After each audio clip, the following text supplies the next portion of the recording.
바루카바 벳셈 아도나이 성축합니다. 아도나이 이름으로 오시는 이여.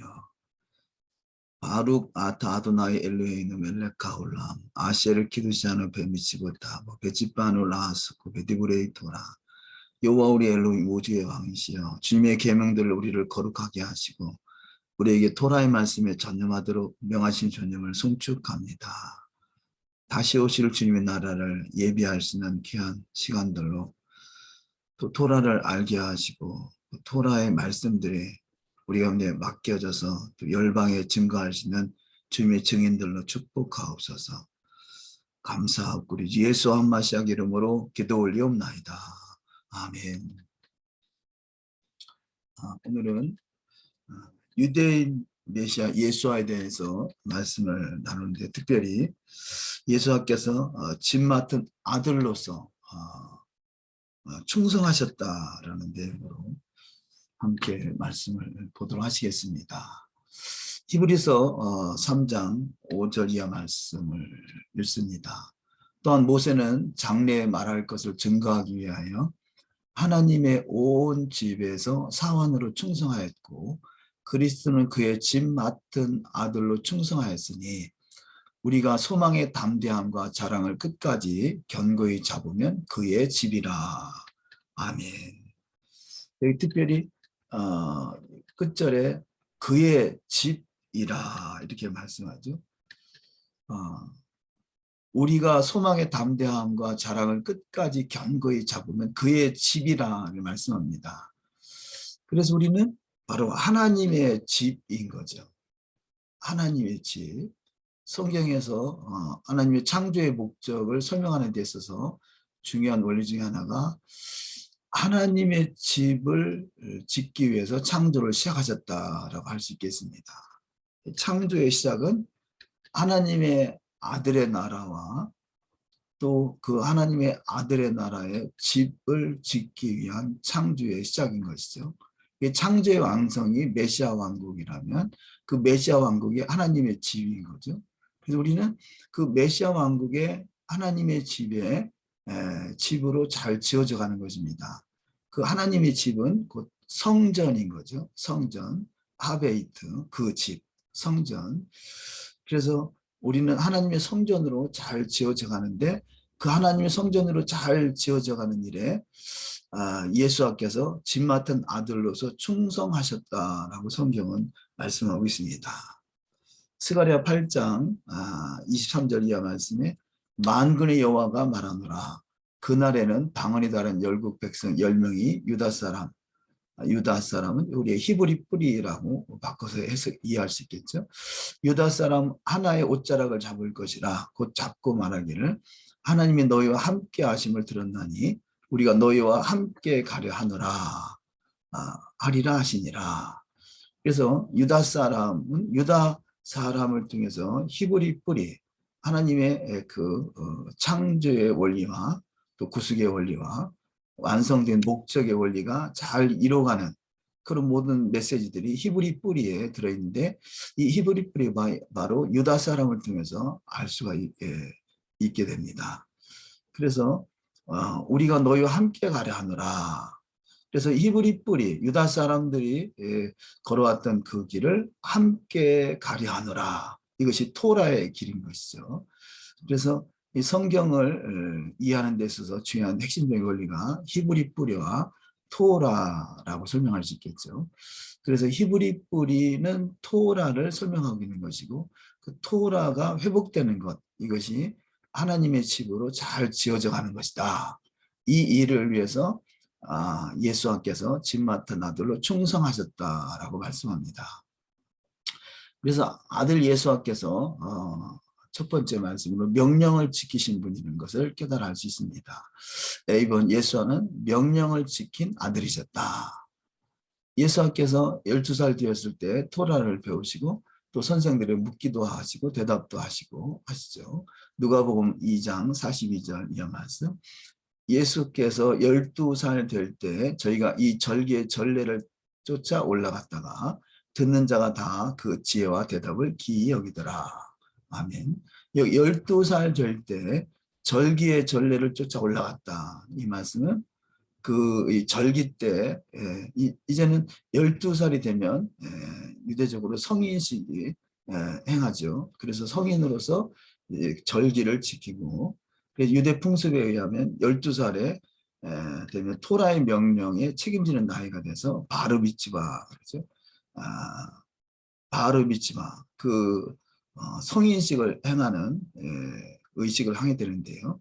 이것이 절기 때 주로 행했다는 거죠. 그래서 예수께서도 12살 될 때 저희가 이 절기의 전례를 쫓아 올라갔다가, 그 말은 아마도 바르미츠바, 토라의 아들로 성인식을 하기 위해서 올라갔으리라 또 여겨집니다. 지금은 남자아이는 13살, 또 여자아이는 12살 이렇게 성인식을 행하죠. 그 당시에 12살로 되어진 것을 볼 수 있습니다. 그러므로 바르비츠바는 명령의 아들이란 뜻이며 토라를 배우는 학생이라는 의미를 지니고 있습니다. 그래서 명령의 아들, 이제는 전에는 부모의 손에 의해서 키워진 아이라면 이제는 토라에 의해서 키워지는 아이, 또 토라의 명령에 준행하는 성인으로서 성장하는 과정을 말씀하고 있습니다. B번, 땅에서의 직업. 예수께서는 목수였던 것을 우리가 인식할 수 있겠는데요. 마가복음 6장 2절 이하 말씀에 안식일이 되어 회당에서 가르치시니 많은 사람이 듣고 놀라 가로되 이 사람이 어디서 이런 것을 얻었느냐, 이 사람이 받은 지혜와 그 손으로 이루어지는 이런 권능이 어찌 됨이뇨. 이 사람이 마리아의 아들 목수가 아니냐, 야고보와 요셉과 유다와 시몬의 형제가 아니냐, 그 너희들이 우리와 함께 여기 있지 아니하냐 하고 예수를 배척한지라. 아멘. 유대인들은 전통적으로 레위 지파 하면 레위 지파에서 또 제사장 지파가 나오고, 전통적으로 대를 이어서 그 제사장 지파를 또 이행할 수 있는 것 같이 그 부모의 직업을 또 자식들이 있는 것을 볼 수 있습니다. 그렇듯이 예수께서도 육신의 아버지 되시는 요셉이 목수였던 것을 또 볼 때 예수의 아버지가 목수인 것 같이 예수와도 목수라는 것을 볼 수 있겠습니다. 그런데 예수께서는 땅의 집을 짓는 일에 중점을 두기보다는 하늘의 집, 하늘의 집, 그래서 하나님의 나라의 집을 짓는 일에, 영적인 집을 짓는 일에 전심전력 다했던 것을 볼 수 있습니다. 두 번째, 목수가 하는 일은 무엇인가? 목수는 집을 짓는 일이죠. 그러나 예수께서는 육신적인 집보다 영적인 집, 이스라엘의 하나님의 집을 짓는 일을 행하셨던 것을 볼 수 있습니다. 그리고 또한 집을 짓는 일에 충성을 다하셨다는 거죠. 그래서 예수께서 집을 짓는 일에 충성을 다하셨다. 하나님의 나라를 완성시키는 일에 충성을 다하셨던 것을 볼 수 있습니다. 히브리서 3장 1절 이하 말씀. 그러므로 함께 하늘의 부르심을 입은 거룩한 형제들아, 우리 믿는 도리의 사도시며 대제사장이신 예수를 깊이 생각하라. 저가 자기를 세우신 이에게 충성하시기를 모세가 하나님의 온 집에 한 것과 같으니. 모세도 하나님의 온 집을 짓는 일에 충성했고, 예수께서도 또 대제사장으로서 하나님의 집을 짓는 일에, 하늘 왕국을 짓는 일에 충성했던 것을 볼 수 있습니다.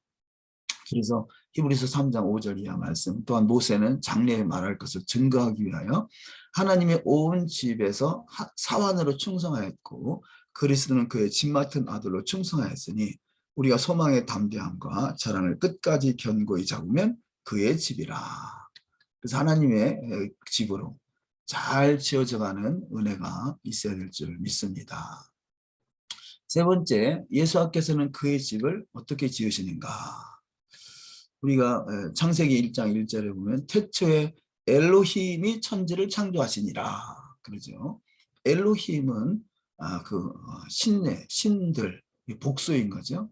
그래서 그 창조의 그 시작이 엘로힘을 통해서 이루어지는데, 그것에는 바로 하나님의 아들 예수께서도 동참하셨다라는 것을 성경의 전체적인 내용을 볼 때 우리가 얼마든지 충분히 이해할 수가 있겠습니다. 그래서 태초에 엘로힘이 천지를 창조하실 때 바로 이 집을 창조, 큰 집, 메시아 왕국, 하나님의 왕국을 짓는 일에 아들이 함께 하신 것을 볼 수 있는 것 같이 메시아께서는 하늘과 땅을 창조하셨음을 또 인정할 수 있게 될 것입니다. 또한 메시아께서는 이스라엘 백성들을 또한 애굽에서 구원하셨다는 거죠. 그래서 하나님은 여호와 하나님은 본체이시고 그 아들은 본체의 형상이시고 그래서 늘 함께 사역을 진행하십니다. 그렇기 때문에 세상을 창조하실 때 아들이 창조하셨고 또 출애굽할 때도 이스라엘 백성들을 아들이 출애굽시켰다는 것을 볼 수 있습니다. 또한 메시아께서 시내산에서 또 토라를 주신 분이고요. 야곱의 집이 그의 집인 것을 볼 수 있습니다. 그래서 여호와 하나님이 형상으로 나타날 때는 그분이 바로 아들이시구나 이렇게 이해할 수 있겠죠. 그래서 그분이 신랑이 되시는 거고 우리 어떤 그분의 죽으심으로 우리가 죽으시고 부활하심으로 우리도 동일하게 그분을 통해서 그분으로 말미암아 죽으심과 부활하심을 동일하게 우리가 맛보할 수가 있겠습니다. 그래서 히브리 뿌리에서 아들을 갖는 것은 집을 짓는 것이다 이렇게 표현합니다. 그래서 우리는 그의 집이라고 말씀하신 것 같이 또 믿음의 선진들이 자녀를 낳는 것은 바로 그것이 집을 짓는 것이다 그런 표현을 하고 있는 거죠. 왜냐하면 하나님의 집이기 때문에 그렇습니다. 룻기서 4장 11절 이하 말씀 성문에 있는 모든 백성과 장로들이 가로되 우리가 증인이 되노니 여호와께서 내 집에 들어가는 여인으로 이스라엘 집을 세운 라헬, 레아 두 사람과 같게 하시고 너로 에브라데에서 유력하고 베들레헴에서 유명케 하시기를 원하며 여기 지금 이스라엘 집을 세운 라헬과 레아 이렇게 표현하고 있죠. 라헬과 레아가 이스라엘 집을 세운 자인 것을 볼 수 있습니다. 이 라헬과 레아를 통해서 이스라엘의 12지파가 생겨나게 되지 않습니까? 그렇듯이 이것이 이스라엘 집을 세우는 것, 야곱의 집을 세우는 것을 알 수가 있습니다. 그래서 충성스러운 종이 되므로 집을 잘 세워나가는 것이죠. 라헬과 레아가 어떻게 이스라엘 집을 세웠는가? 아들을 갖는 것으로 집을 세웠다는 거죠. 그래서 이 라헬과 레아를 통해서 12아들을 낳게 되고 이 12아들을 통해서 이스라엘이 12지파가 되고 결국은 이 메시아 왕국의 완성될 그 나라에 이 12아들이 이스라엘 집에 12문이 되는 것을 볼 수 있습니다. 12문은 바로 천국문, 왕국의 문이 되겠죠. 그래서 아들을 갖는 것으로 아들의 왕국, 집이 세워지는 것이고요. 이스라엘은 하나님의 자녀인 것을 알 수가 있죠. 그리고 메시아를 믿는 자들이 하나님의 자녀인 것입니다. 메시아를 믿는 자들은 바로 하나님의 자녀고 아들의 집으로 세워지는 귀한 일이 되는 것입니다. 요한복음 1장 12절 영접하는 자 곧 그 이름을 믿는 자들에게는 하나님의 자녀가 되는 권세를 주었으니 하나님의 자녀들은 아들들이고 그들이 그 집인 거죠. 그 왕국, 그 성전인 것이죠. 그래서 우리가 성전을 표현할 때 시간의 성소와 공간의 성소와 육체의 성소, 이 육체의 성소가 아들의 집, 아들의 나라인 것입니다.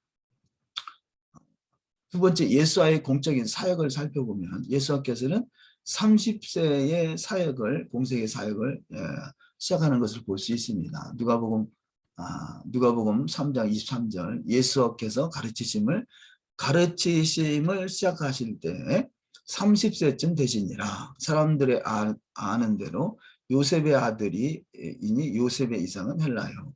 여기 가르치심을 시작한다라고 할 때요. 이 내용으로 볼 때 30세부터 공생의 사역을 시작하셨던 것을 볼 수 있죠. 그래서 예수께서 30세부터 3년 반 동안 공생의 사역을 시작과 마침과 부활과 승천과 이런 사역이 진행되는데 30세부터 시작되는 것은 바로 제사장의 사역이 30세부터 이루어지는 것을 성경을 통해 알 수 있습니다. 예수께서 그래서 토라대로 이루셨구나 라는 것을 볼 수 있죠. 왜 30세에 공적인 사역을 시작하셨나? 예수는 제사장 사역을 시작하셨다. 민수기 4장 3절에 보면 곧 30세 이상으로 50세까지 회막 일을 하기 위하여 그 역사에 참가할 만한 모든 자를 계수하라. 여기 30세부터 50세까지 회막의 일을 하는 이 제사장 사역이 30세에 시작되는 것을 볼 수 있습니다. 그렇듯이 아들 예수께서는 30세에 사역을 시작하시는 것은 제사장 사역인 것을 볼 수 있죠. 1번 예수와는 우리들의 큰 대제사장으로 이 땅에 오셨습니다. 히브리서 3장 1절 이 말씀. 그러므로 함께 하늘의 부르심을 입은 거룩한 형제들아 우리 믿는 도리의 사도시며 대제사장이신 예수를 깊이 생각하라. 아멘. 오늘은 구체적으로 다루지는 않습니다만 그 기독교에서 배우는 그 삼직무론이 있습니다. 삼직무론. 예수께서 삼직무론 사역을 담당하셨다는 거죠. 그 삼직무론은 첫째 왕으로 오셨고, 둘째 제사장으로 오셨고, 셋째 선지자로 오셨다는 거죠. 왕과 제사장과 선지자적 사역. 이걸 삼직무론이라 표현하는데요. 언젠가 기회가 되면 다루도록 하겠습니다. 예수께서 그래서 대제사장으로 오셨던 것을 볼 수 있죠. 히브리서 4장 14절. 그러므로 우리에게 큰 대제사장이 있으니 승천하신 자, 곧 하나님의 아들 예수시라. 우리가 믿는 도리를 굳게 잡을지어다. 그래서 예수께서는 제사장으로, 특별히 대제사장으로 오신 것을 볼 수 있습니다. 히브리서 4장 15절 이하 말씀. 우리에게 있는 대제사장은 우리 연약함을 체휼하지 아니하는 자가 아니요 모든 일에 우리와 한결같이 시험을 받은 자로 돼 죄는 없으시니라. 그러므로 우리가 긍휼하심을 받고 때를 따라 돕는 은혜를 얻기 위하여 은혜의 보좌 앞에 담대히 나아갈 것이니라. 아멘. 두 번째, 예수는 멜기세덱의 반차를 쫓는 우리들의 대제사장인 것을 볼 수 있습니다. 그분은 제사장이지만 유다 지파를 통해서 오셨습니다. 요셉이 유다 지파죠. 그 유다 지파를 통해 오신 것은 바로 유다 지파에서 주권자가 나오기 때문에 예수와는 주권자로 오셨죠. 그래서 유다 지파에 나신 것이고, 유다 지파는 이 땅에 속한 아론의 계열, 이 땅에 속한 제사장 지파는 아닌 것이죠. 그분은 바로 땅에 속한 제사장 지파를 초월하는 하늘에 속한 제사장, 멜기세덱의 반차를 따른 대제사장으로 오신 분이시죠. 그래서 성경에는 제사장의 바늘이 두 바늘이 있다. 이 땅에 속한 아론의 반차와 하늘에 속한 멜기세덱의 반차가 있다는 것을 우리가 인식하면 또 좋을 것입니다. 두 번째, 예수와는 멜기세덱의 반차를 쫓는 우리들의 대제사장으로 오신 것이죠. 시편 110편 4절. 여호와는 맹세하고 변치 아니하시리라. 이르시기를 너는 멜기세덱의 반차를 쫓아 영원한 제사장이라 하셨도다. 아멘. 예수를 믿는 우리는요, 아론의 반차를 따르는 제사장이 아니라 멜기세덱의 반차를 따르는 제사장으로 세움을 받게 되는 것이죠. 히브리서 7장 17절 증거하기를 내가 영원히 멜기세덱의 반차를 쫓는 제사장이라 하였도다. 아멘. 세 번째, 멜기세덱은 의의 왕이시라 말합니다. 전자에 제사장적, 왕적, 선지자적 직임이 있다고 한 것 같이 멜기세덱은 또한 의의 왕이시고 또 예수께서 의의 왕이시죠. 히브리서 7장 21절 저희는 맹세 없이 제사장이 되었을 때 오직 예수는 자기에게 말씀하신 자로 말미암아 맹세로 되신 것이라. 주께서 맹세하시고 뉘우치지 아니하시리니 내가 영원히 제사장이라 하셨도다. 이 말씀은 멜기세덱의 반차를 쫓아 나타나는 제사장 지파는 영원한 제사장 지파인 것을 볼 수 있습니다. B번, 예수와는 우리들의 또한 랍비 선생으로 오신 것을 볼 수 있습니다. 요한복음 1장 38절 예수께서 돌이켜 그 쫓는 것을 보시고 물어 가라사대 무엇을 구하느냐 가로되 랍비여 어디 계시오니까 하니 랍비는 번역하면 선생이라. 예수님께서는 제사장으로 왕으로 또 랍비 선생으로 가르치십니다. 1번 예수는 토라를 가르치시는 선생이셨다. 특별히 랍비는 토라를 가르치는 토라 선생인 것이죠. 그래서 예수는 토라 선생인 것입니다. 이것을 잘 우리가 인식해야 됩니다.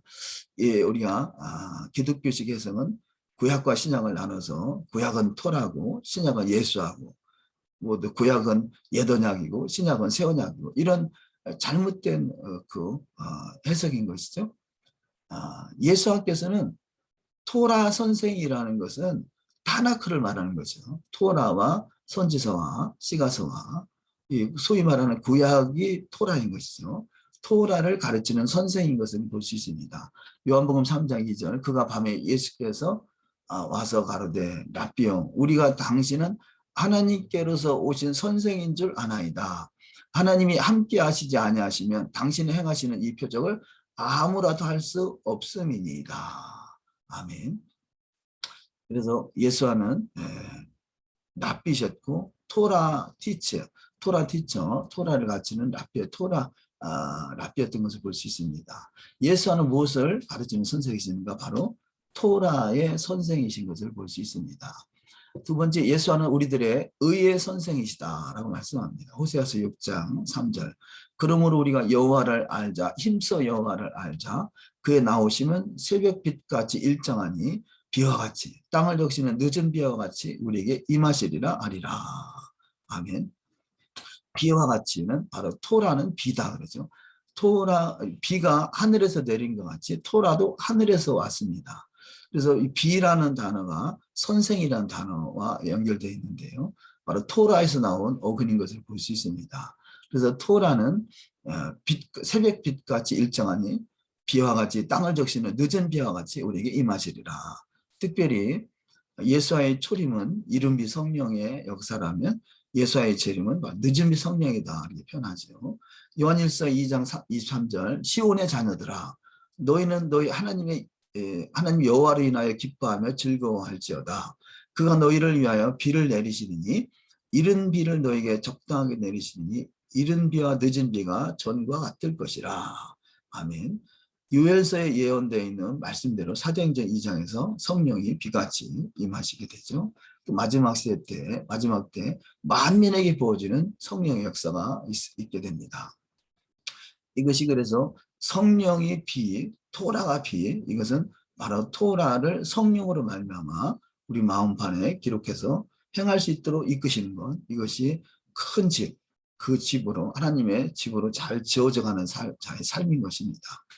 예수께서 토라의 선생이시죠. 신명기 4장 8절 오늘 내가 너에게 선포하는 이 율법과 같이 그 규례와 법도가 공의로운 큰 나라가 어디 있느냐. 이스라엘이 선택받을 때는요. 지극히 작은 나라였기 때문에 하나님이 선택하셨다라고 하십니다. 지극히 작은 나라 이스라엘을 하나님이 택하셔서 지극히 큰 나라가 세우게 된 거죠. 이 말씀과 같이 내 시작은 미약하였으나 내 나중은 심히 창대하리라.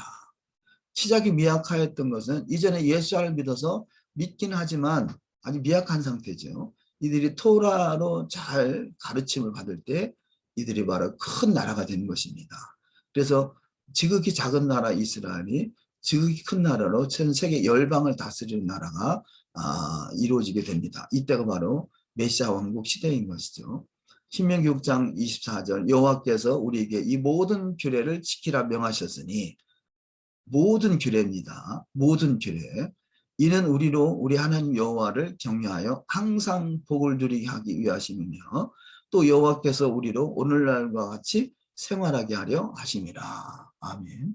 토라의 모든 규례를 우리가 잘 기억해야 될 것입니다. 의의 선생은 토라의 선생인 것을 볼 수 있는데요. 신명기 6장 25절 우리가 그 명하신 대로 이 모든 명령을 우리 하나님 여호와 앞에서 삼가 지키면 그것이 곧 우리의 의로움이니라 할지니라. 아멘. 자, 의의 선생이다라는 것은 토라의 선생이고 바로 의롭다라고 하는 것은 모든 명령을 여호와 앞에서 행하신 대로 행하는 자가 여호와의 의로움이다라고 표현하고 있습니다. 그래서 바르게 사는 길은 바로 토라를 따라 사는 삶, 의로운 삶은 토라의 길인 것이죠. 세 번째, 예수께서는 12명에 가까운 토라 학생들을 두셨던 것을 볼 수 있는데요. 그래서 예수께서도 마찬가지고 지금도 토라 랍비들은 12명의 제자를 둔다 합니다. 이것이 샬리아크, 가르침을 받는 자들의 삶인데, 이것이 사도들, 샬리아크란 단어에서 나온 단어가 사도로 가르침을 받은 자, 예수와의 제자들이 사도라고 그러죠. 이 12사도는 바로 샬리아크, 가르침을 받는 자들, 토라의 가르침을 받은 자들이 되겠습니다. 마태복음 10장 2절 12사도의 이름은 이러하니 베드로라는 시몬을 비롯하여 그의 형제 안드레와 세베대 아들 야고보와 및 그의 형제 요한과 이렇게 쭉 12 사도들이 기록되죠. 이 사도들은 가르침을 받아서 토라 선생으로, 의의 선생으로 또 가르치는 자들이 바로 랍비들이 되겠습니다. 12명에 가까운 사도들에게 토라를 가르치시는 일은 히브리적인 교육 방법인 것이죠. 오늘날에도 유대인의 서클의 교육 방식도 마찬가지인 것을 볼 수 있습니다. 네 번째, 비유로 가르치시는 예수와 마태복음 13장 34절, 예수께서 이 모든 것을 우리에게 비유로 말씀하시고 비유가 아니면 아무것도 말씀하지 아니하셨으니, 그래서 토라를 비유로 가르치고 있는 것을 볼 수 있는데요. 특별히 신약에서 보면 많은 비유들이 등장하죠. 이것이 토라를 가르치시는 원리인 것을 볼 수 있습니다. 마태복음 13장 35절, 이는 선지자로 말씀하신 바 내가 입을 열어 비유로 말하고 창세부터 감추인 것들을 드러내리라 함을 이루려 하시니라. 아멘. 이는 시편 78편을 인용한 말씀인데요. 78편 1절, 내 백성이요 내 교훈을 들으며 내 입의 말에 귀를 기울일지어다. 내가 입을 열고 비유를 베풀어서 옛 비밀한 말을 발표하니니.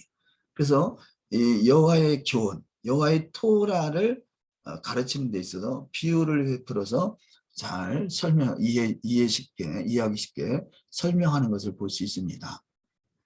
다섯 번째, 히브리 성경을 가르치신 예수께서도 비유로 말씀하시고 히브리 성경으로 또 가르치셨다는 거죠. 누가복음 24장 44절 또 이르시되 내가 너희와 함께 있을 때 너희에게 말한 바 곧 모세의 율법과 선지자의 글과 시편에 나를 가리켜 기록된 모든 것이 이루어져야 하리라 한 말이 이것이라 하시고, 여기 순서를 보시면 모세의 율법, 타낙, 토라, 선지자의 글 네빈, 또 시편, 케투빔, 그래서 타나크의 순서대로 가르쳤던 것을 볼 수 있습니다. 세 번째, 토라를 또 가르치실 뿐 아니라 친히 지키셨던 것을 볼 수 있죠.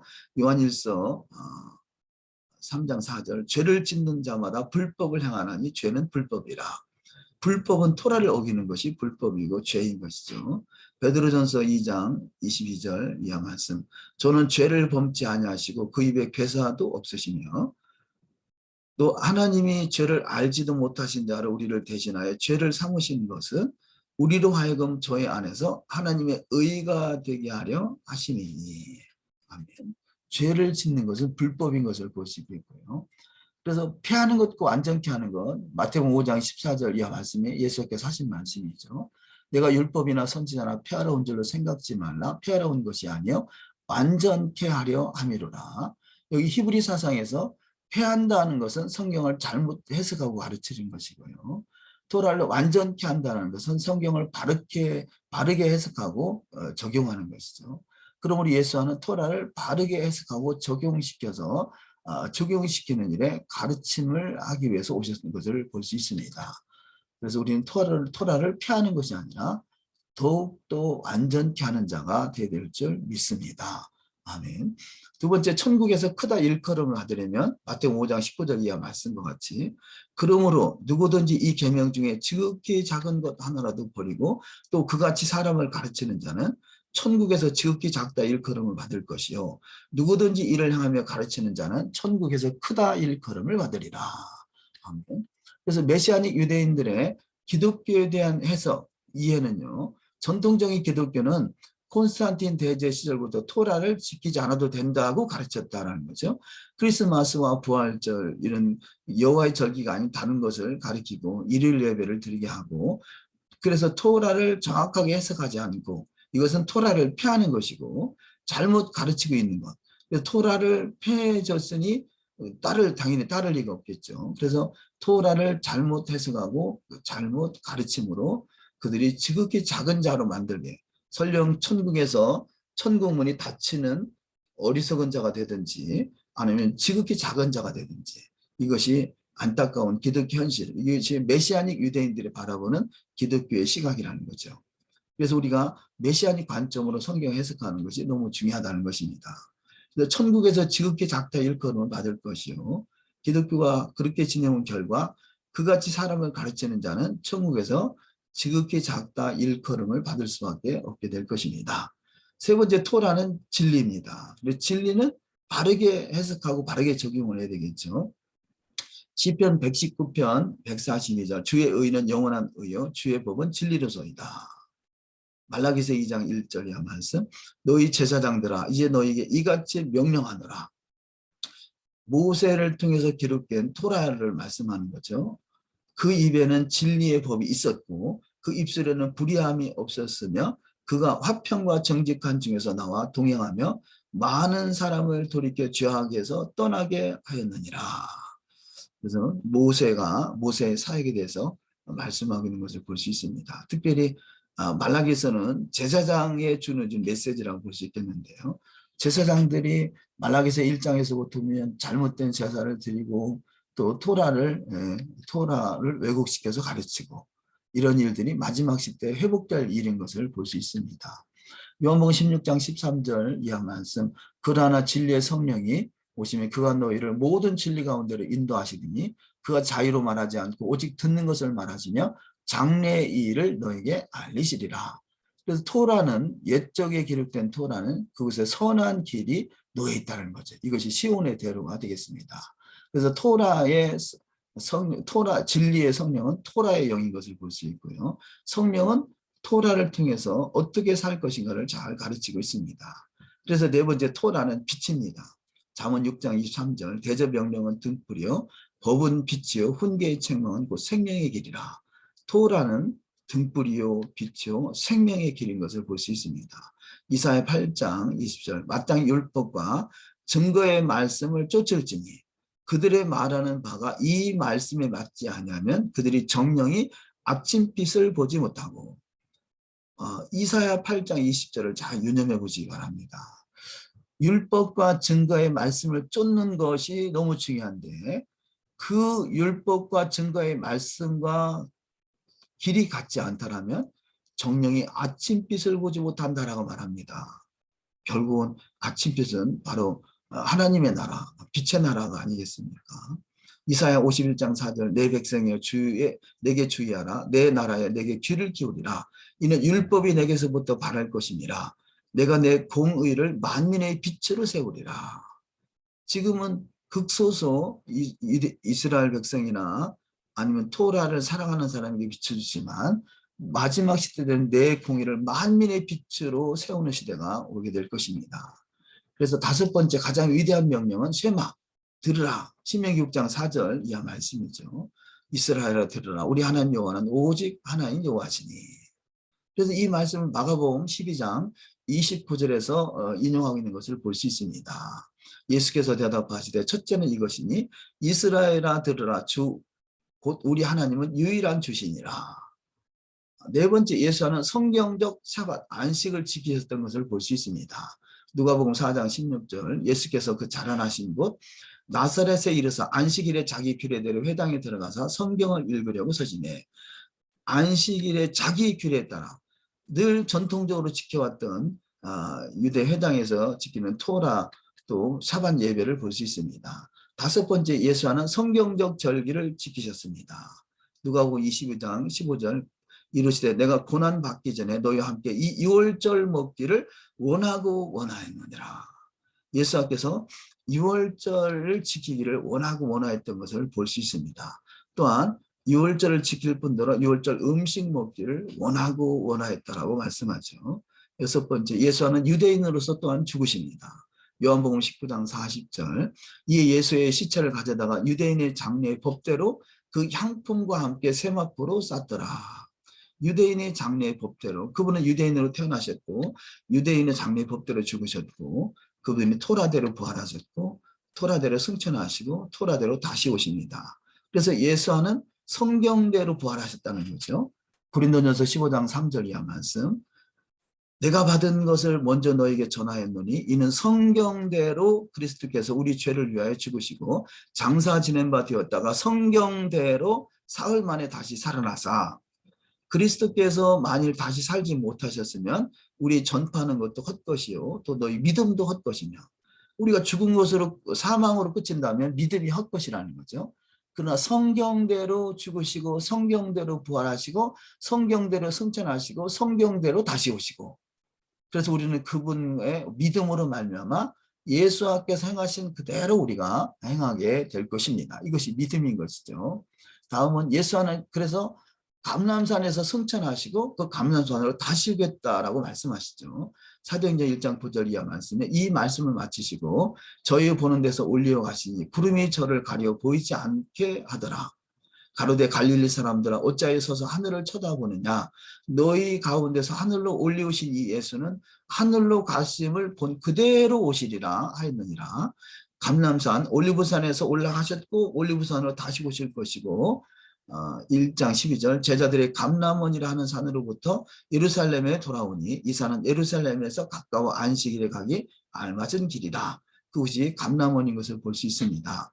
다음은 예수는 감람산으로 다시 오신다라는 거죠. 스가랴 14장 4절 그날에 그의 발이 예루살렘 앞 곧 동편 감람산에 서질 것이요 감람산은 그 한가운데가 동서로 갈라져 매우 큰 골짜기가 되어서 산 절반은 북으로 절반은 남으로 옮기고 이렇게 엄청난 지진이 나고 또 재난이 나고 또 심지어는 전쟁이 나고 그리할지라도 말씀은 말씀대로 이뤄가는 것을 볼 수 있습니다. 메시아께서 그 감람산 예루살렘으로 오셔서 시온성으로 입성하셔서 토라를 가르치신 거죠. 이때가 말일인 거죠. 말일에 여호와의 전에 산에 모든 산 꼭대기에 굳게 설 것이요 모든 작은 산에 뛰어나르니 만방이 그리로 모여들 것이라.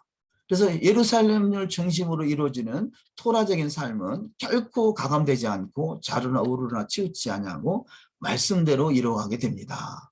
다음에 천년왕국 시대에는 예루살렘 성전이 세워지게 되죠. 에스겔 41장 1절 이하 말씀 그가 나를 데리고 성소에 이르러 그 문벽을 청량하니 이편 두께도 육척이요 저편 두께도 육척이라 두께가 이와 같으며 그가 나를 데리고 밖으로 나가 북편 뜰로 가서 두 방에 이르니 두 방 하나는 골방 앞뜰을 향하였고 하나는 북편 건물을 향하였는데 이것이 예루살렘에서 이루어질 메시아 왕국 성전인 것을 볼 수 있습니다. 그래서 예루살렘의 성전은 메시아의 보좌가 있는 곳입니다. 에스겔 43장 2절 이스라엘의 하나님의 영광이 동편에서부터 오는데 하나님의 음성이 많은 물소리 같고 땅은 그 영광으로 인하여 빛나니 이스라엘의 하나님의 영광이 동편으로 에덴 동편 그 예루살렘 동편이 감람산이죠. 예루살렘 동편으로부터 오는 하나님의 음성이 많은 물소리와 같다라고 말합니다. 계시록 1장 15절 그의 발은 풀무에 단련한 빛난 주석 같고 그의 음성은 많은 물소리와 같다라고 하시고요. 에스겔 43장 7절이야 말씀에 내게 이르시되 인자야 이는 내 보좌에 쳐서 내 발을 두는 쳐서 내가 이스라엘 족속 가운데 영원히 거한다라고 성경은 말씀하고 있습니다. 그곳에 하나님의 거룩한 이름을 두게 됩니다. 마지막 계속해서 예수와의 절기가 메시아 왕국 시대에도 지켜지는 것을 볼 수 있는데요. 여호와의 절기는 구약 시대 때도 신약 시대 때도 지금 시대는 기독교가 대체해놔서 잊어버렸죠. 지금 회복돼가는 시대죠. 근데 메시아 왕국 시대는 동일하게 지켜진다는 것입니다. 에스겔 45장 21절 정월 14일은 6월절 곧 7일 절기를 지키며 누룩 없는 떡을 먹을 것이다 라고 말씀하죠. 또 다음에 보시면 새하늘과 새 땅, 새 예루살렘에서도 안식일과 월삭과 절기가 다 지켜지는 것을 볼 수 있습니다. 이사야 66장 23절 여호와가 말하노라 매 월삭과 매 안식일에 모든 혈육이 이르러 내 앞에 경배하리라. 이때가 새하늘과 새 땅 시대죠. 그래서 모든 믿는 자들은 메시아의 히브리적 생애와 가르침을 받아서 히브리 뿌리를 잘 찾아 신앙을 점검해보고 그 길을 따라가는 것 이것이 시온의 대로가 열려지는 길이 되겠습니다.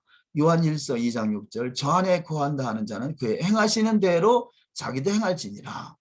지금 예수님께서 집 맡은 아들로 충성하셨고 또 절기를 지키셨고 또 토라를 또 가르치시고 또 토라대로 삶을 사셨던 것을 통해서 그의 행하시는 대로 자기도 행할지니라 말씀하시죠. 이것이 시온의 대로가 건설된 일이 되겠습니다. 에레미야 50장 5절 마지막 말씀입니다. 그들이 그 얼굴을 시온으로 향하여 그 길을 물으며 말하기를 너희는 오라 잊을 수 없는 영원한 언약으로 여호와와 연합하라 하리라. 시온의 길, 토라의 길은 여호와와 연합하는 길인 거죠. 그래서 그 길을 물으며 라고 말씀하고 있습니다. 이것이 히브리 뿌리 토라 회복의 길이 되겠습니다. 히브리 뿌리 토라 회복의 길은 그 길을 물으며 말하기를 너희는 오라 잊을 수 없는 영원한 언약으로 여호와와 연합하라 하는 말씀을 이루어가는 것입니다. 그 역사의 주인공들이 다 되어지시기를 주의 이름으로 축원합니다. 기도하십니다. 여호와를 알아가기 원합니다. 힘써 여호와를 알기 원합니다.